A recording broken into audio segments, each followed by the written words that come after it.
보병, 포병 주제가 좀 많았어요. 네. 네, 오늘은 공병이죠. 그렇습니다. 예. 예, 저희 아버지가 그 공병 대위로 제대하셨습니다. 그렇죠. 그런 인연이. 자, 밀리터리 사이언스의 신명 만남 본게임 오늘도 본 내용으로 곧장 진격해보도록 하겠습니다. 안녕하세요. 저희는 본게임 2의 MS입니다. 오늘의 주제 영상을 통해서 확인하시죠. 뭐? 이게 공병이에요?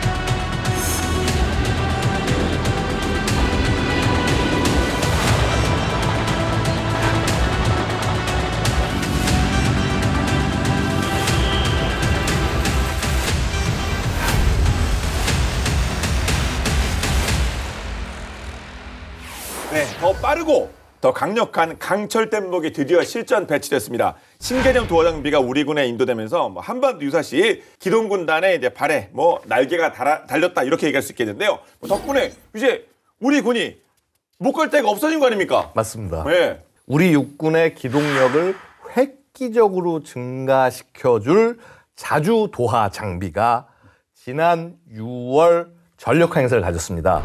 정식 명칭은 KM3, 통상 명칭, 그러니까 애칭은 수룡입니다. 우리의 용, 예. 예. 그 풍문에는 하마, 크롱, 애니메이션은 나온 거 아니에요? 크롱. 뭐 하여튼 다양한 후보가 있었다고 하는데요.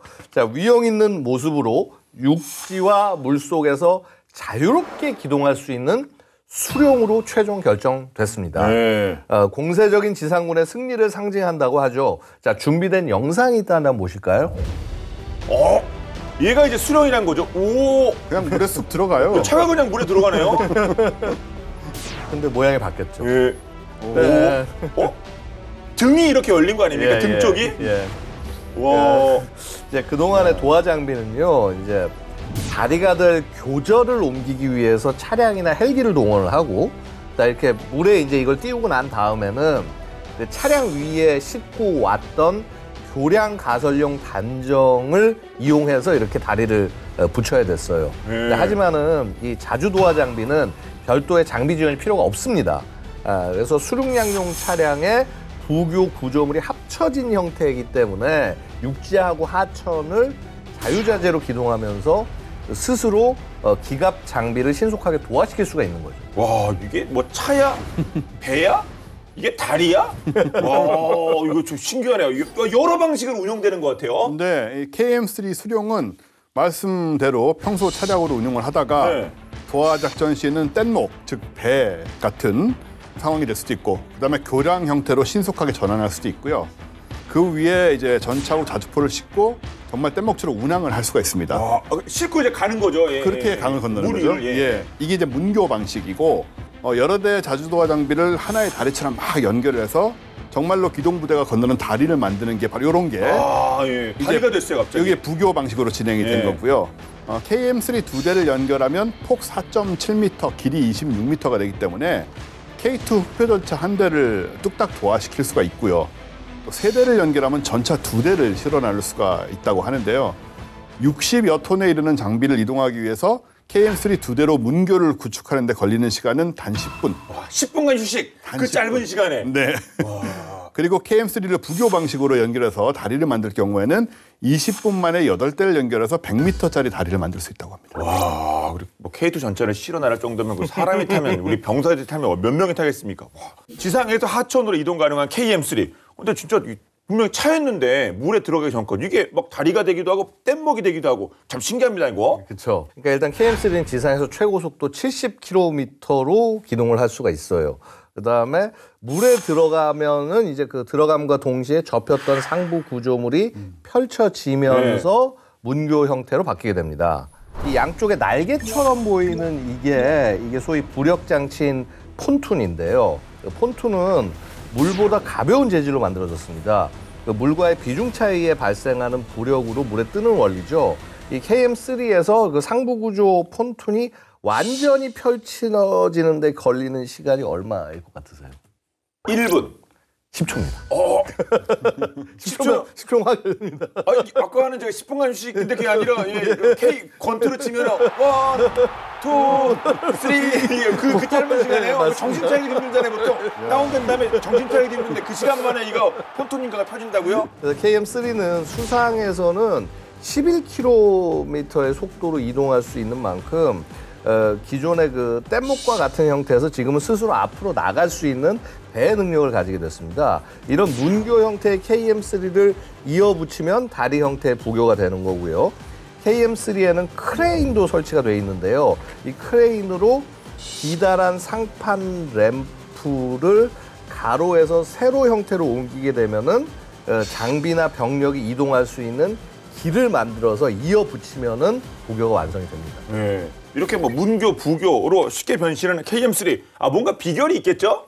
그렇죠. 일단 부력 장치인 이 폰톤을 전개한 이후에 KM3가 수중에서 움직이기도 하고 또 네. 자리도 잡아야 되지 않습니까? 배처럼.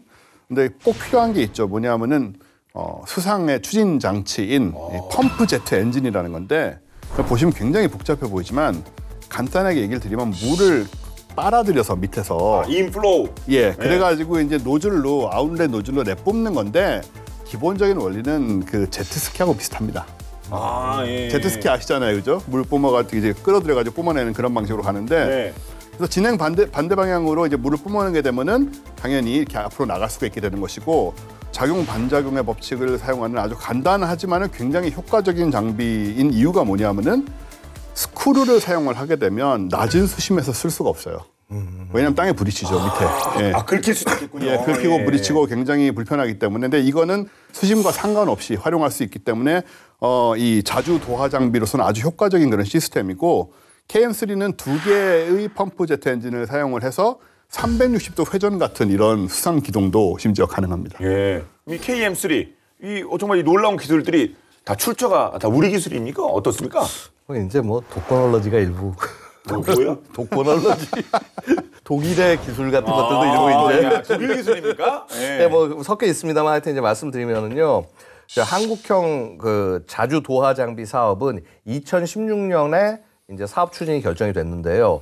그 이후 2021년 그 방위사업청과 한화 에어로스페이스가 사업 계약을 맺었습니다. 이렇게 보면 이제 한화가 혼자 개발했나 싶기도 하지만은 사실 이제 해외 업체와 기술 협력 생산을 통해서 국내 연구 개발을 해서 만들어낸 이제 네. 그런 형식으로 됐고요. 국내 생산 시작은 2022년 9월부터 시작이 됐다고 합니다. 그러니까 만 2년도 안 된 채에서 그야말로 납품까지 이루어진 정말 빠른 속도로 진행된 사업이다라고 말씀드릴 수가 있겠습니다. 무기체계도 그렇게 빠르게 진행이 되기도 하는군요. 한참 걸리는 줄 알았거든요. 네, 그러니까 외국에서 개발돼서 실용화한 무기 체계를 외국의 원 제작 업체와 기술 협력을 해서 생산 권한을 양도받거나 혹은 지원받거나 하면서 국내 생산을 하는 방식이기 때문에 가능했다라는 거죠. KM3 수룡은요, 독일의 GDELS가 개발을 하고 미국의 제너럴 다이나믹스가 인수한 M3를 기술 협력 생산을 통해서 국산화한 겁니다. 그러니까 이 M3의 원천 기술을 보유한 이 독일 업체 GDELS와의 기술 협력을 바탕으로 한반도 작전 환경에 최적화된 한국형 자주도하 장비 KM3가 만들어진 거죠. 예. 그럼 KM3의 뭐 어머니라고 할 수 있겠죠? 예, 뭐 모체, 뭐 원조. 이 M3는 어떤 장비입니까? M3는 1999년에 첫 선을 보였고요. 영국과 독일을 비롯해서 대만, 싱가포르, 인도네시아, 튀르키예, 프랑스, UAE 같은 이 10개국에서 이미 운영을 하고 있고요. 예. 사실은 전 세계에서 가장 많이 운용하고 있는 그리고 검증된 자주 도하 장비입니다. 길이 13m, 폭 3.5m, 높이 4m인데 폰튼을 전개하면 폭이 6.6m로 넓어지고요. 중량은 28톤으로 철도를 이용해서 장거리 운송 가능하고 예. 바퀴는 4x4 구조로 외경이 1620mm의 아주 대형 타이어를 채택을 해서 구조물의 바닥면이 지반으로부터 받는 압력인 접지압을 최소화할 수 있겠죠. 그래서 이제 지반이 연약한 강변에서 이제 진출입을 쉽게 할 수 있다. 그게 중요하겠군요. 예, 강 주변은 되게 습하고 뭐 진흙탕 같은 게 많지 않습니까? 예, 그렇죠. 예. 그래서 이제 이런 부분들이 되게 중요하고 또 바퀴 수가 적기 때문에 물 속에서 저항을 적게 받는 그런 부분도 있어서 수상 안정성을 확보할 수 있다는 장점도 있고요.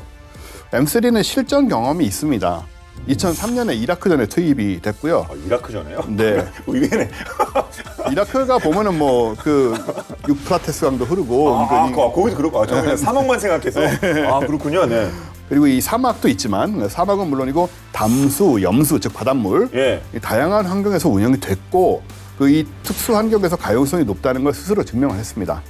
2016년에는 폴란드에서 전개된 나토 아나콘다 훈련에서 사상 최장 부교 기록을 세우기도 했는데 당시 영국과 독일의 연합 공병대가 350m의 부교를 가설을 하는데 걸린 시간이 단 35분이었다고 합니다. 그러니까 M3가 이 가장 현대적이면서도 가장 빠른 교량 시스템이라는 게 증명이 된 거죠. 예. 그러면 이렇게 이미 검증된 M3의 기술을 가지고 시작한 우리 KM3 뭐 훌륭할 수밖에 없겠네요. 여기서 좀 한 말씀 드려야 될 거예요. 또 뭐 안 좋은 얘기 하시려고요? 아니요. 예. 청출어라. 그게 중요하죠. 또 뭐 따끔한 한 말씀 하시는 줄 알고 그런 거 싫어하는데. 예. 독일의 M3와 그 우리의 KM3가 닮은 구석이 많은 건 사실입니다. 뭐 어차피 그걸 기반해서 만들었으니까.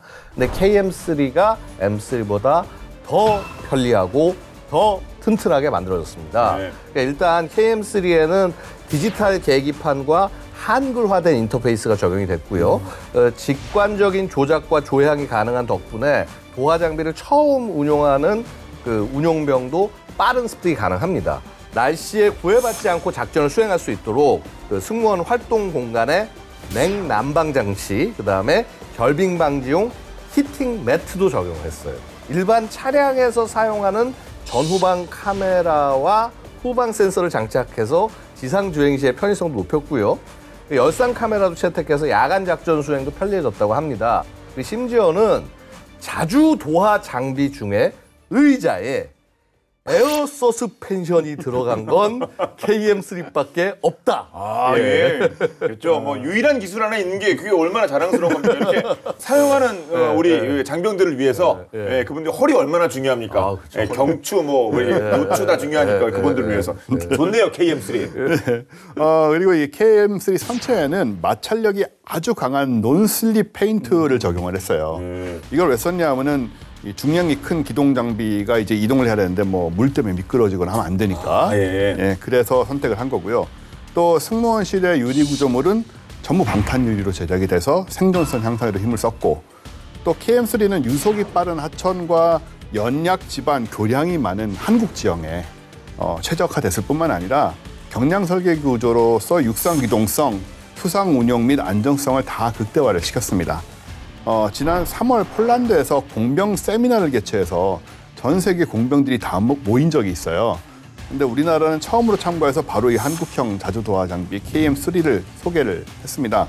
많은 사람들이 KM3의 편의성과 안정성에 대해서 듣고 많은 관심을 보였다고 전해집니다. 빠른 시간 내에 뭐 납기가 되고 엄청난 기술을 이렇게 포함시켰다고 하는데 솔직히 이거 하느라고 그 짧은 시간에 하시려고 얼마나 고생하셨겠어요. 이거 개발하시고 이거 뭐 준비하신 분들이. 그렇습니다. 이제 그 기술 협력 생산을 하는 동안에 어려움도 적지 않았다고 이제 하는데요.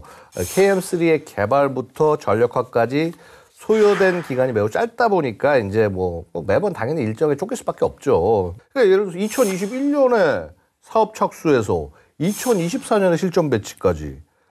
또 게다가 그 사이에 뭐가 있었어요? 코로나19 있었고 우크라이나 전쟁까지 또 발목을 잡았죠. 당장 이렇게 되니까 뭐 어떤 일이 생기냐면 원자재 품귀 현상, 글로벌 물류 대란. 이거 직접적 영향을 다 받으면서 온갖 어려움을 다 겪었던 거예요. 그래서 사업 초기에는 독일 원 제작사에서 이제 뭐 받아야 할 부품들이 있는데 제때 도착하지 못하는 경우가 굉장히 많았다고 해요. 관계자들이 결국 수시로 독일을 왕복하면서 개인 캐리어에다가 너트부터 볼트까지 여러 부품을 담아오기까지 했다고 합니다. 방위사업청에서는 그 독일 정부와의 협의를 통해서 그 수입 제한 사항을 해결해야 되고, 독일 언제나 그렇잖아요. 뭐 이렇게 수입 제한이 많아요, 수출 제한이. 거기다 이제 일정 단축을 위해서 엄청나게 노력을 했다고 전해집니다. 진짜 코로나 때면 진짜 가고 싶어도 못 가실 수도 있는 거 아니에요. 비행기표도 뭐 비행기표도 그렇고. 근데 그런 상황에서도 이렇게 진짜 초패스트로 모든 일들을 뭐 진짜 일사천리로 겉으로 보기에 저희가 보기에 이렇게 업무를 진행하신 분들 대단하신데요. 근데 이렇게까지 자주 도어 장비가 그렇게 필요한 거겠죠? 예, 사실 뭐 최근 북한의 도발 수위가 상당히 높아져 왔었고 그래서 우리가 북한이 대응하기 어려운 대북 압박 전력을 좀 늘려야 된다라는 그런 상황에 직면을 네. 했죠. 이 자주 도하 장비가 바로 그중 하나로 손꼽히는 거고요. 우리 국토에 강이 몇 개나 있는지 아마 모르실 거예요. 아무도 모르더라고요. 모르죠. 강만 있습니까? 뭐 천도 있고. 예, 하천이라고 소위 말하는 하천 그렇게 되겠군요. 예. 예, 3,800개가 넘는다고 해요. 그러니까 뭐 너무나 많은 강이 있고 뭐 산이 있으니 당연한 얘기겠지만 너무나 많은 하천이 있는 곳인데 우리나라가 이 병력이 이동하고 수송을 하려면은 강과 하천을 건너야 되지 않습니까? 그래서 이 도하 능력이 너무 중요한데 이게 우리 국토 같은 경우에는 사실은 지상작전의 승패에 결정적인 영향을 미칠 수 있다라는 뭐 그런 얘기도 할 수가 있는 거거든요. 특히 북한 지역에서 공세 작전을 펼칠 걸 상정을 하게 되면 이 자주 도하 장비의 중요성이 더 커지게 되는데 한반도 유사시에 만약에 전쟁이 나서 우리 육군이 평양과 함흥으로 진격을 하려고 한다. 그런 일이 있을 수 있잖아요. 그러면 다수의 하천을 지나가야 됩니다. 근데 얼핏 생각나는 큰 강만 꼽아도 서부전선에 대동강이 있고 청천강이 있잖아요. 여기는 폭이 들쭉날쭉하고 길이가 되게 깁니다. 그리고 임진강, 예성강은 유속이 빠르고요. 수비하는 입장에서는 사실 하천이 최적의 방어 공간이지만 공격할 때는 그 진격을 가로막는 천혜의 장애물이거든요. 그래서 이런 하천을 빠르고 안전하게 건너기 위해서는 자주 도하 장비가 또한 필수다. 결국 KM3는 유사시 우리가 북진을 대비하는 그런 장비다라고 볼 수가 있고 그래서 실제로 수령이 배치된 부대가 육군 제7기동군단이라는 사실이죠. 제7기동군단이면 사실 저희 본게임에서 한 3주 연속으로 다뤄봐야 되는데 근데 뭐 저희가 못 다루는 이유가 하도 보안이 많아가지고 그렇죠. 그 정도로 제7기동군단이라고 한다면 우리 군의 정말 중요한 핵심 최정예 아니겠습니까? 맞습니다. 그 7군단의 별칭이 그 북진 선봉이에요. 북진 선봉부대. 자, 그래요? 예. 그럼 경례 요구가 뭐겠습니까? 북진? 예. 북진? 근데 진짜 몰랐는데 요즘 이렇게 북진 해도 되는 거예요? 아니, 그러니까 모든 부대 그런 게 아니라 제가 군대 생활했던 부대는 충룡이었는데 방어보다는 공격 훈련을 주로 실시하는 육군 유일의 공격 기동 군단이다 이런 평가를 하고 있고요. 자, 유사시에 북한 중심부를 향해서 빠르게 전진하는 임무를 맡고 있습니다. 그래서 우리 그 육군은 그 제7기동군단의 예하 부대인 공병여단, 그러니까 제7공병여단이죠. 여기에 KM3를 배치를 시켰어요. 그래서 모든 도하 장비 중에 약 70%가 사실은 이 제7군단에 집중이 되어 있는데 여기에 최신 자주 도하 장비인 KM3까지 더해지게 된 거죠. 전군 최대 규모의 도하 자산을 운용하는 기동 도하단이 이렇게 만들어진 겁니다. 자, 도하 작전을 지원하는 전문 부대의 부활은 이게 20년 만의 일이에요.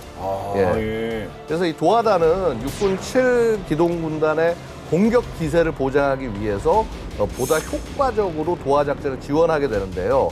여기에 더해 도하 작전을 위한 지형 정찰의 임무 등도 수행할 예정이라고 하죠.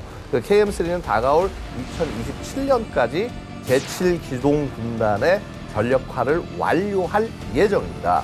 그 이후 육군의 전 군단에 이 KM3가 추가적으로 배치가 된다고 합니다. 그러니까 앞으로 지상군의 공격 속도를 향상시켜 줄 것이다.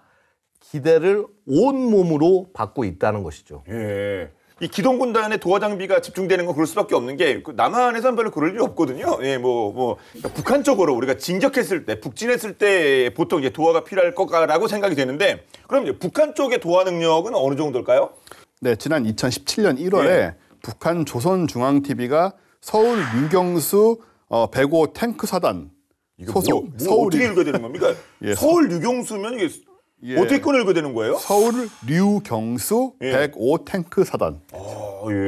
서울이란 말이 들어가 있는. 그러니까 이거 신기하네요. 이게 부대 이름이 서울이에요? 북한이 서울을 점령했던 기계화 부대다라고 해서 앞에 서울자를 붙인 겁니다. 이제 당시 지휘관인 유경수라는 이름을 딴 거고요. 그래서 북한이 가장 자랑하는 부대 중에 하나예요. 그래요? 이 소속 탱크 장갑 보병 연대의 도하 공격 전술 훈련을 이제 공개를 북한 조선중앙TV가 했습니다. 이 부대를 북한 매체는 북한군 최정예 기계화 사단으로 소개를 했거든요. 아니 이거 뭐 디카로 찍었나? 이거 해상도가 뭡니까? 네, 일단 뭐 7년 전 뉴스이긴 하지만 그럼에도 불구하고 이거 흑백으로만 딱 바꿔놓으면 2차 세계대전 병사들이 너무나 많이 동원돼 있고요. 마치 줄다리기를 하듯 밧줄을 당기면서 부교를 완성하고 있는 모습이거든요. 예. 이게 과거에 러시아로부터 제공받은 노후 장비를 쓰기 때문에 이렇습니다. 따라서 대부분이 장비가 자동화된 우리하고는 굉장히 대조적인 모습인데 여기를 북한은 지금 최정예 기계화 사단이라고 얘기를 하고 있는 거고요. 당시 북한이 90m 길이의 부교를 완성하는데 1시간 반 정도가 소요된 것으로 알려졌는데 우리 군의 KM3는 100m 부교를 20분 만에 만들 수가 있거든요. 어마어마한 차이죠. 사실 군작전 상황에서는. 네. 우리 군의 경우에는 완전 무장시 무게가 50톤에 육박하는 K2 흑표전차가 여유 있게 지내야 되기 때문에 60톤 이상을 기준으로 설치를 합니다. 그런데 북한군은 사실은 보병이 걸어가는 거를 우선으로 하고 있기 때문에 부교의 적정 하중도 굉장히 낮게 만들어져 있습니다. KM3는 워낙 좋은 최신 장비니까 빼고 그 이전에 우리가 썼던 장비로 이렇게 뭐 도하 능력이라는 걸 비교해보면 어떨까요? 당연히 우리가 앞서죠. 그렇죠. 그러니까 우리 육군이 이제 KM3 도입 이전까지는 그러니까 그 1992년부터 그 미군의 그 리본 부교 RBS 그러니까 리본 브리지 시스템을 들여와서 하천 도하에 사용을 했습니다. 자, 한번 영상을 좀 봐야 되겠는데 이 준비된 영상은 지난 그 3월에 한미연합 제병협동 도하 훈련의 모습인데요. 자, 이렇게 폰툰을 떨구고요. 자, 이 리본 부교입니다. 부교를 딱 떨군 다음에 이제 떠내려가지 않게 고정하고 난 다음에 병력과 차량을 도하시키게 되는 거죠. 그래서 이제 얘를 하려면 이제 옆에 그 단정들이 붙어가지고 자리를 잡아주는 과정이 좀 필요합니다. 폰톤만 이렇게 물에 던져놓고 이렇게 추가 작업을 하는군요. 맞습니다. 그래서 이제 하천에 진수돼서 펼쳐지는 모습이 리본 모양을 닮았다고 그래서 이제 우리가 리본 부교라고 부릅니다. 지가 사실은 스스로 열릴 수가 있거든요. 이게 반자동화된 장비이고 그 북한의 도하 작전 역량하고 비교하면 한 단계 높은 수준이라고 할 수가 있습니다.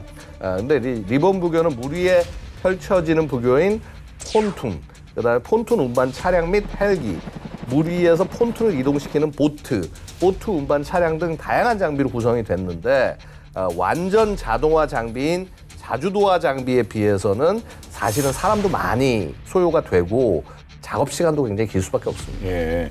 뭐 리본 부교를 뭐 굳이 1세대라고 하면 이제 뭐 자주도화 장비 2세대 이렇게 뭐 세대 구분이 될 만큼의 계속 그렇죠. 뭐 그러니까 발전하는 완전히 거죠. 옛날 게 1세대 이제 뭐 아마 리본 부교가 한 2세대 정도 그러면 이제 한 3세대 이상 뭐 이렇게 되지 않나 싶습니다. 언뜻 화면만 봐도 뭐 자주도화 장비의 뭐 장점, 또 KM3 뭐 그냥 딱 드러나는데 그래도 디테일하게 좀 살펴볼까요? 보기에도 차이가 나지만 쉽게 예를 들면 우리나라 북한강의 강폭이 280m 정도 되는데 리본 부교로 도하 작전을 완료하는 데는 3시간이 걸립니다.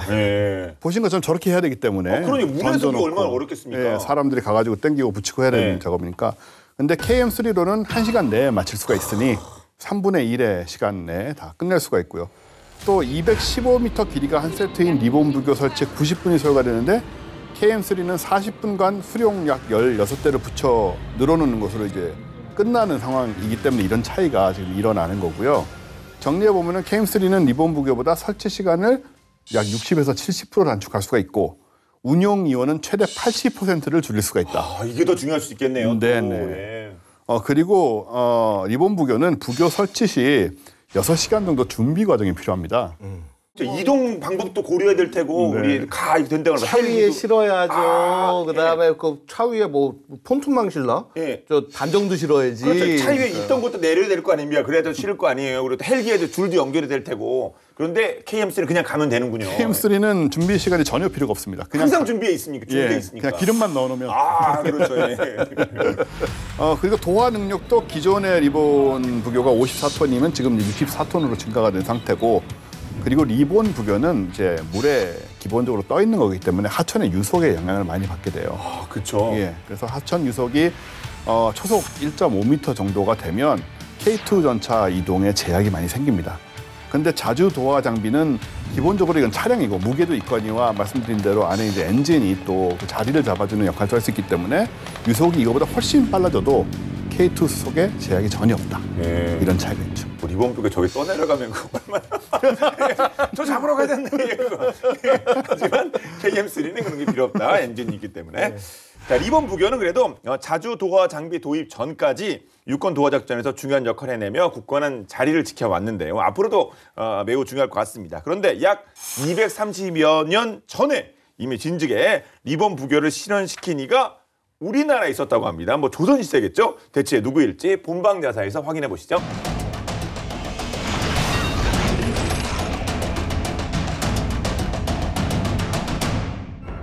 목민심서, 흠음신서, 지필, 유네스코 세계문화유산 수원화성 설계, 도르래의 원리를 이용한 거중기 개발, 여러 분야를 넘나들며 다양한 업적을 남긴 다산, 정약, 용. 그런데 조선의 팔방미인으로 일컬어지는 정약용이 우리나라 공병 역사에도 한 획을 그었다고 하는데요. 대체 무슨 이야기일까요?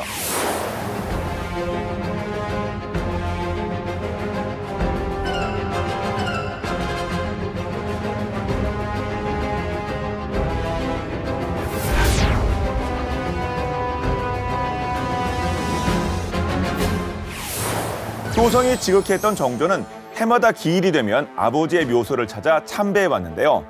그러다 1789년 아버지 사도세자의 묘소를 양주 배봉산에서 수원 화성으로 이장하게 됐는데 그 사이 폭 600m가 넘는 한강이 흐르고 있어 이를 오가는 백길이 문제가 되었죠. 어가를 싣고 이동하는 신하, 장졸만 해도 수백 명에 이르는 행렬이었기에 안전하면서도 효율적으로 강을 건널 수 있는 방법이 필요했는데요. 더욱이 중요한 일을 앞두고 있어 정조는 이 문제를 속히 해결하고자 했습니다. 1795년은 정조에게 특별한 의미가 있는 해였는데요. 어머니 해경궁 홍씨가 회갑을 맞는 해였고 해경궁 홍씨와 동갑이었던 아버지가 살아계셨다면 함께 회갑잔치를 올릴 해이기도 했죠. 부모에 대한 효심을 표현하는 한편 자신이 추진하는 개혁에 더욱 박차를 가하기 위해 정조는 수학적 계산과 원리에 밝은 정약용에게 한강을 건널 수 있는 묘책을 맡기게 됩니다. 한강을 건너는 다리가 뭐 그때 없었나? 그냥 뭐 배 타고 가면 되는 거 아니야? 의문이 드실 텐데요.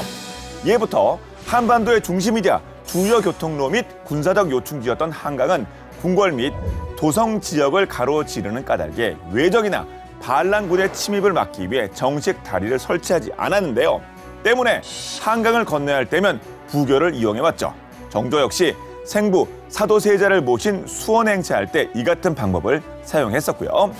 문제는 한강을 건널 때마다 막대한 비용과 노력이 발생한다는 건데요. 정조는 기존의 부교를 대신할 방법을 고안했고 이를 도맡아 실현시켜줄 적임자로 정약용을 선택했던 거죠.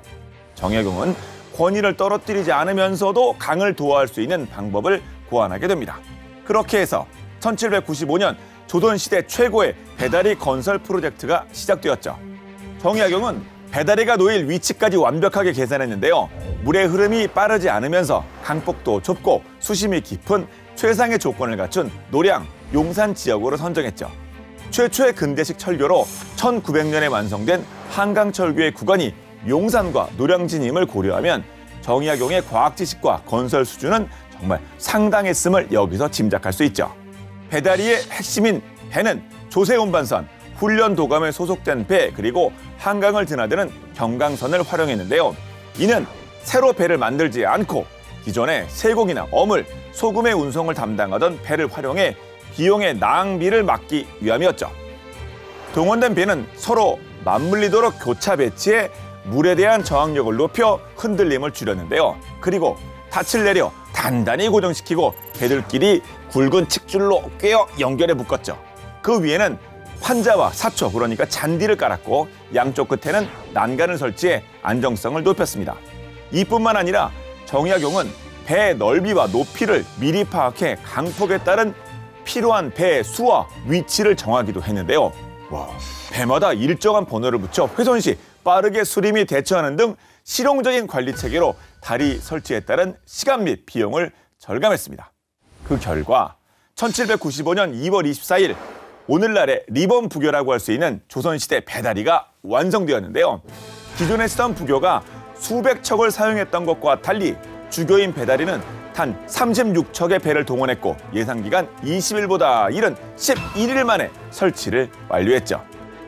배다리의 양끝과 중간 부분에는 3개의 홍살문을 세웠는데요. 다리의 시작과 끝, 중심을 표시함과 동시에 왕이 행치하는 신성한 공간임을 강조하는 의미였죠. 그리고 배마다 사공 3명씩 나누어 배치하여 불을 단속하고 물을 방지하도록 했죠. 이후 정조는 6천여 명의 신하와 1,400여 필의 말과 함께 약 1km에 달하는 대규모 행렬로 한강을 건넜는데요. 배다리는 조선시대 최고의 이벤트였으며 정조의 권위를 백성과 신하들에게 알리는데 혁혁한 공을 세우게 됩니다. 배다리의 성공적인 설치는 다산 정약용의 첫 번째 업적으로 기록되었으며 조정에서는 정파를 떠나 그의 역량을 우러르게 되는 계기가 되었죠. 조선 르네상스의 진수이자 과학적인 설계로 1795년 화성행차를 완성시킨 숨겨진 주역, 우리나라 리본 부교의 시초 배다리. 서로의 신임이 있었기에 가능했던 결과이지 않았나 싶은데요. 정약용이 설치한 배다리는 오늘날 공병대의 중요한 개념으로 지금까지도 회자되며 이어지고 있다고 합니다.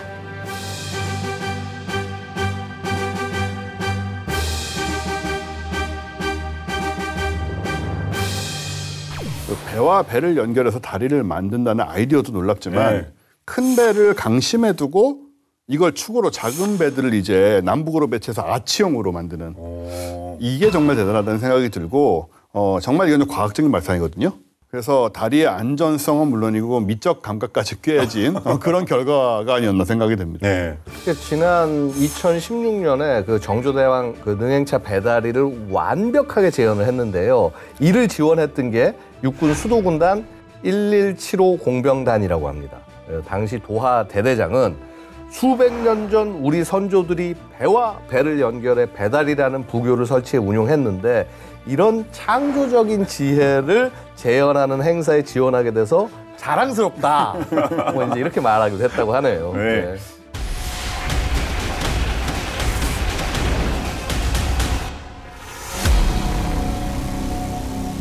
과거 선조의 지혜를 엿볼 수 있는 전통 방식의 리본 부교부터 오늘날 뛰어난 기술 응집된 자주도어 장비까지 이제 모든 것들을 구비하게 된 우리 육군 정말 든든합니다.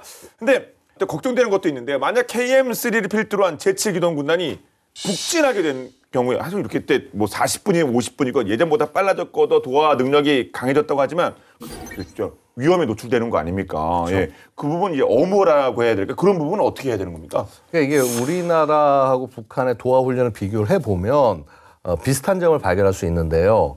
모두 헬기를 동원해서 공중 엄호를 실시한다는 사실입니다. 다만 북한군은 구소련 시절에 도입해서 현재 생산이 중단된 MI2라는 헬기를 쓰고 있고요. 우리 군은 최신형 아파치와 조금 구형이긴 하지만 코브라 헬기를 동원한다. 이 점에 이제 차이가 있죠. 도하 작전을 안전하게 수행하려면 적의 감시 수단과 공격 수단을 완전히 제거하는 게 가장 좋겠지만은요.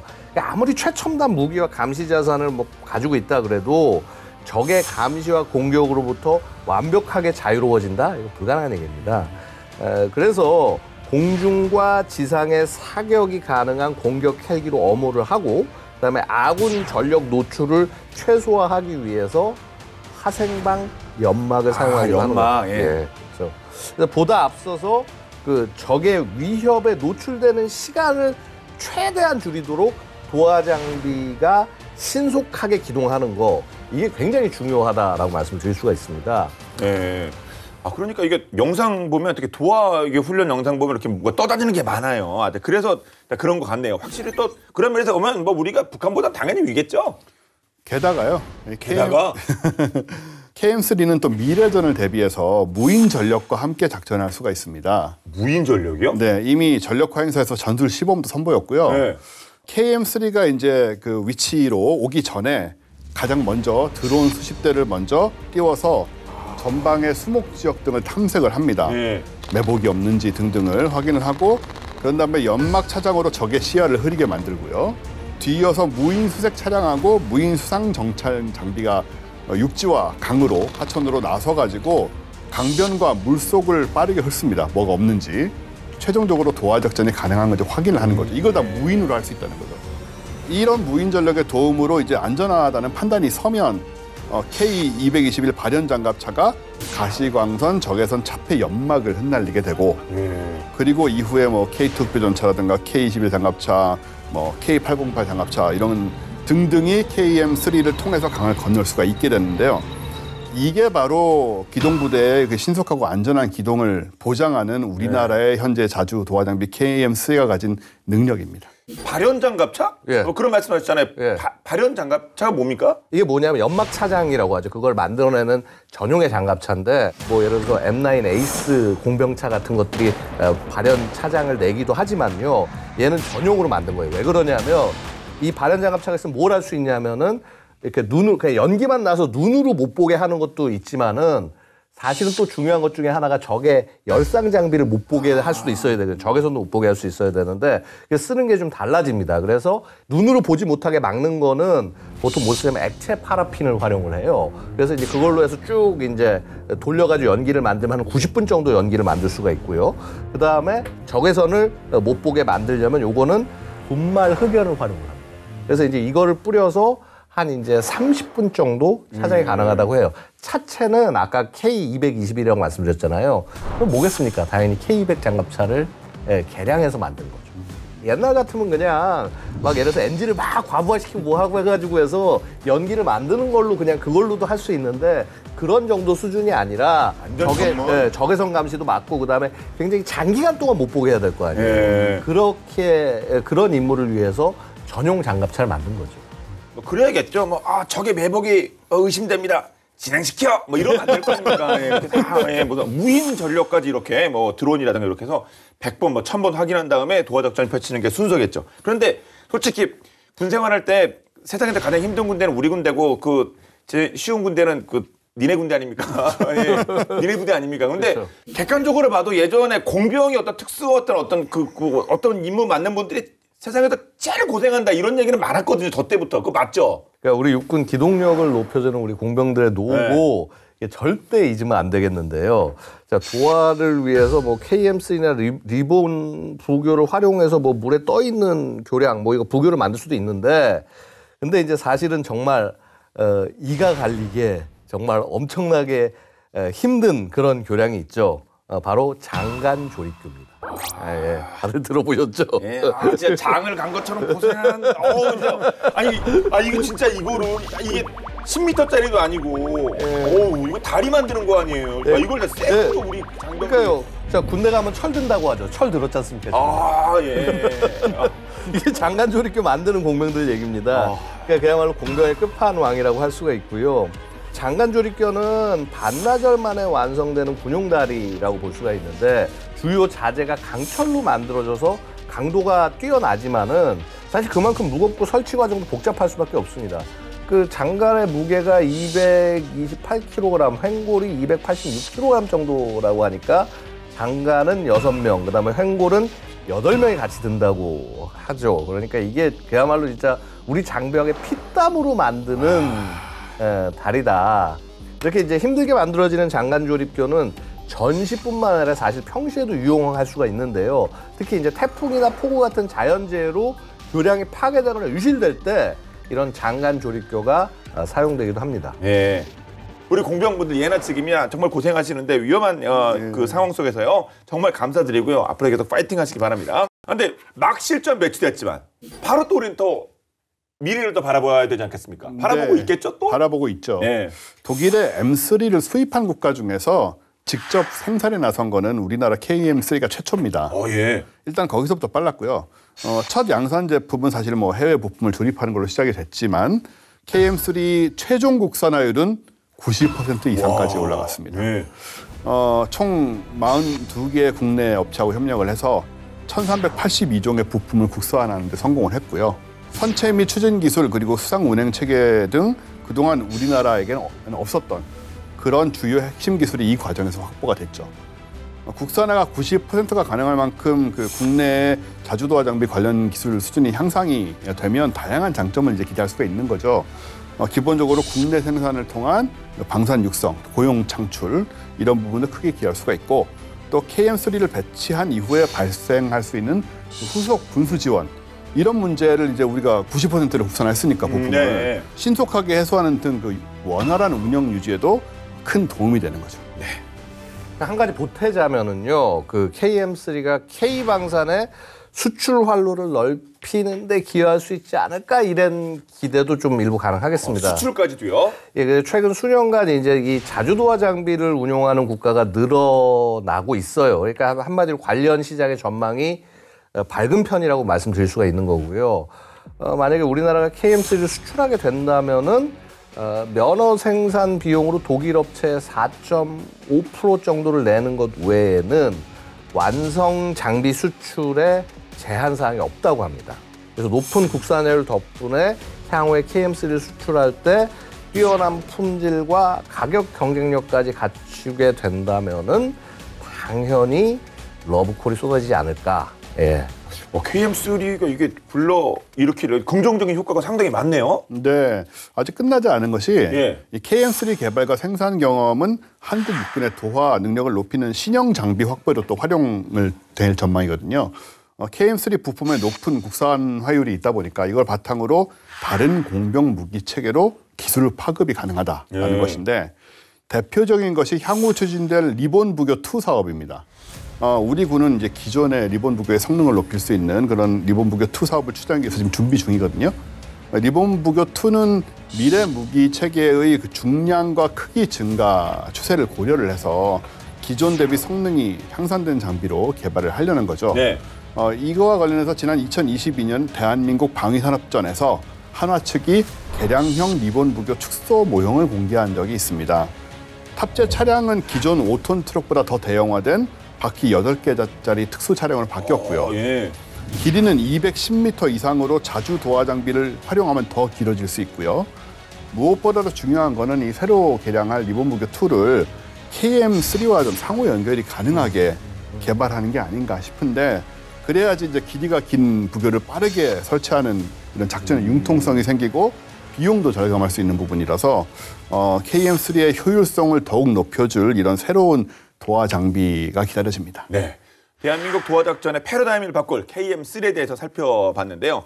높은 국산화율을 자랑하는 만큼 미래 자주 도하 장비 시장에서도 빛을 발할 날이 정말 기대가 됩니다. 그렇게 반드시 됐으면 좋겠는데요. 자, 끝으로 한 말씀 부탁드리겠습니다. 예, 그 산악과 하천으로 복잡한 지형이 펼쳐져서 기갑, 기계화 부대의 작전이 매우 어려운 환경이다. 이게 우리 한반도의 현실입니다. 이 KM3 수룡은 적의 기계화 부대를 차단하고 필요시 적을 향해 돌진하는 데 분명히 핵심적 역할을 할 거다라고 기대가 됩니다. 근데 이제 이런 게 있어요. 뭐냐면 최근 우크라이나 전쟁에서 예를 들어서 뭐 일부 전투에서 보면은 상대방이 킬체인 능력을 갖게 되면은 도하하는 부대도 순식간에 공격 대상이 될 수 있다라는 그렇겠죠. 거죠. 예. 더 중요한 거는 이거를 더욱 창의적으로 운용해서 그야말로 적의 허를 찔러 넣는 그런 운용을 해야 된다. 그래서 그런 부분에 우리 군이 좀 새로운 모습을 좀 보여줄 것을 기대하고 있습니다. 예. 부대가 가장 위험에 노출되는 상황이 그 상륙할 때 하고 예. 그다음에 착륙할 때 하고 그리고 도하할 때가 아닌가 뭐 이런 생각이 들어요. 영화로만 봐도 말씀하신 게 딱 이해가 되네요. 예. 일단은 뭐 어쩔 수 없이 시간이 걸리고 어쩔 수 없이 뭔가 그 대규모의 움직임들이 생겨나게 되고 거길 또 당연히 적은 노릴 수밖에 없는 그런 먼저 상황들이 기다리고 있고. 예, 뭐 그런 일들이 벌어지고 영화에서 정말 많이 나오거든요. 그런 걸 생각을 하면 이런 그 기동성과 그리고 그 안정성 이런 것들이 실제 상황에서 얼마나 큰 변화를 만들어낼 것인가 그리고 얼마나 많은 장병들을 또 보호할 것인가라는 생각을 안 할 수가 없고 북진이라는 개념은 이제 전쟁이 일어난다는 개념이라서 가급적이면 이런 일이 없었으면 싶지만 그 상황에서 우리가 할 수 있는 일은 또 충분히 준비를 해야 되는 것이고 일어날 수 있는 일이기 때문에 거기에 아주 적합한 그런 기술적인 부분들을 우리가 지금 가져가고 있는 것이 아닌가 또 이런 생각이 듭니다. 네. 오늘 본게임 여기까지입니다. 본게임은 OTT 웨이브와 KFN 유튜브를 통해서 언제든지 시청 가능하니까요. 많은 활용 부탁드리겠습니다.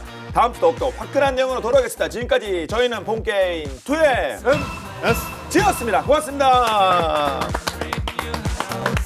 아이고. 과외 선생은 잘 잡았는데 이제 우리가 이제 발전시켜야죠. 아, M3 선생님. 예. 이거 프라모델로 나오면 일단 펴지고 이런 것도 재밌잖아요. 네. 그다음에 하나씩 사서 연결시킬 수가 있잖아요. 아, 욕조에. 네, 욕조에 딱 풀면해요. 길게 연결해서 한 5개 사가지고 예, 어린이들한테도 이게. 가정의 아내분들은 매우 싫어하겠지만